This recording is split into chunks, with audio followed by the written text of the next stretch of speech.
In a world where Greek logic dominated both Islamic and Western thought, a formidable scholar emerged from the heartlands of Damascus.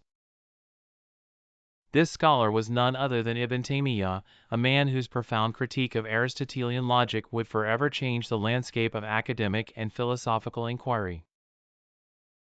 Our journey today delves into the pioneering efforts of Ibn Taymiyyah to challenge the intellectual paradigms of his time.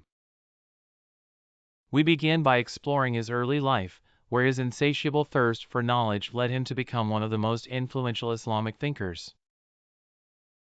Immersed in a scholarly environment, Ibn Taymiyyah was acutely aware of the prevailing dominance of Aristotelian logic.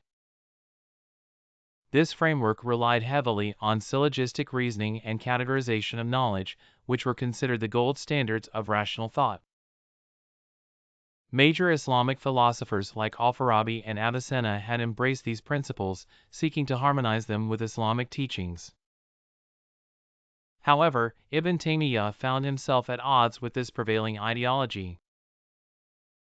He raised fundamental objections to the validity and applicability of syllogistic reasoning.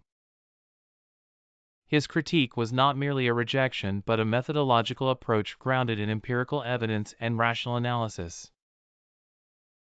In his seminal work, Ar-Rad ala al-Manichaean, Refutation of the Logicians, Ibn Taymiyyah systematically dismantled the edifice of Greek logic. He argued that syllogisms, which were central to Aristotelian logic, were limited in their capacity to uncover truth.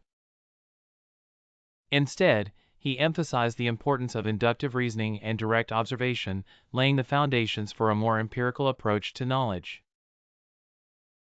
This critique did not go unnoticed. It resonated deeply with subsequent Islamic scholars and had a considerable impact on Islamic jurisprudence and theology. Ibn Taymiyyah's revolutionary ideas encouraged a more dynamic and flexible approach to philosophy and logic, one that valued empirical evidence over rigid structures. Contrary to being a mere historical footnote, Ibn Taymiyyah's critiques have enduring relevance.